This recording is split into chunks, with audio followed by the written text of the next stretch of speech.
So now that it is where it is now, Yeah. do you think, and like culture is constantly changing, but because it's such like a deeply ingrained part of, especially in Canada, do you think, talking about old time hockey and how like that's the game and whatever, just what you think, doesn't matter, there's not a right answer, but like, do you think it'll ever be kind of stop the progression, like the game will be too far gone from what it was, kind of thing? Do you ever think like there'll be a stick in the spokes of the evolution to keep it more like the game, or do you think it'll just continually evolve? And so what I'm thinking, the reason I'm asking the question is because especially as technology keeps progressing, it will become less and less like hockey originally, right? Dude. Just as it has from when the game was first established, okay, right? Just 1 second, Yeah. okay?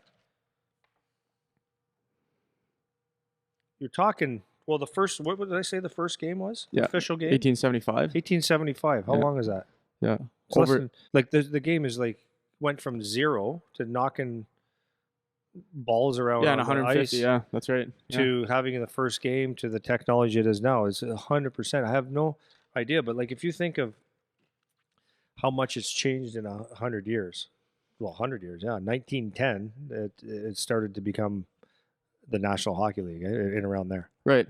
And will it change? But what I think is going to change it, I think people can't afford it. I like this. That's talk. really what I think it's going to be. It's Yeah. like it's sad, man. It's because you just go back in those roots and you go like everybody played, everybody could play hockey, and then it became a real thing, and then became a pro league and all that stuff. But like everyone's making money off of it. Everybody's charging money. That just to play hockey is ridiculous. Like, and I'm being honest, if I didn't have like the sponsors that I had for my business, there would have been times where I was saying, Charlie, you can't break any more sticks. I'm gonna have to buy you a piece of like that old birchwood from 1812. Yeah. Because I can't afford this, man. Right. The skates now are $1,000. Yeah. More. Yeah. And if your kid, so one of the tips that I would give people, as I've always done this with Charlie, because he's not going to wear out his skates as a kid, and but he might outgrow them, and you didn't need the top of the line stuff. So I would always buy them like a year or two old, not used, but old. And my dad did the same instead of spending $500, I'd spend $2 or $1.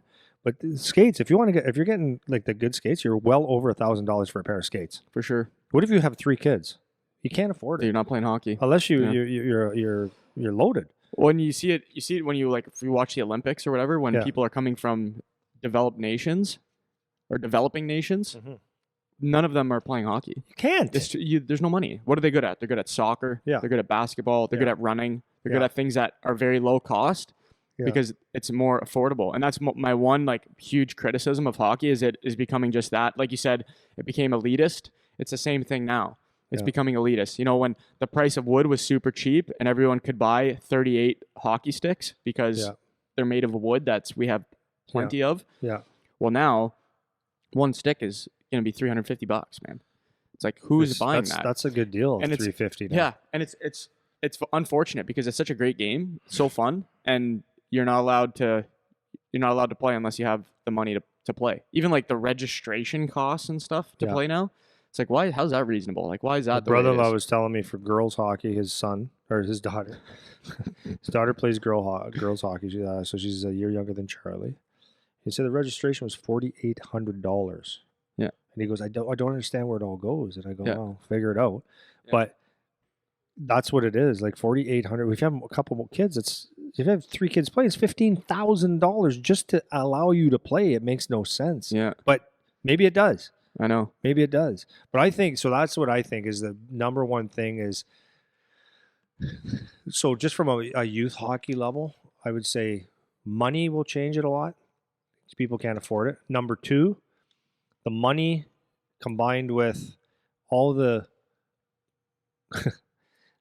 shit you have to do to play hockey. So what I mean by that is I had to take courses I didn't have to. I did it because of the COVID thing, and there was a little bit of rules. And then I coached. So listen, if you want to coach hockey right now, you have to take a course on how to be I'm using terms here, right? Respect in sport. That's an online course. You have to take a course in gender identity. So you're not speaking like all these courses, and when I look at that, like it's about 7 hours minimum of stuff, and I'm like, I don't want to. Yeah. I don't want to. I just want to coach hockey. Yeah, that's right. It's for like a couple people that maybe, and it protects it's the all world. this fluff But it's around like, the edges. Yeah. I just want to play, and the kids have to take these, basically take these, sign these papers and all this stuff about treating people fair. Like, yes, we're gonna treat them fair, man. Yeah. Like, but so it's just another barrier to entry. Like there's all these barriers to be able to do it. Yeah. And then all the obstacles just to play. Like I said this before. Like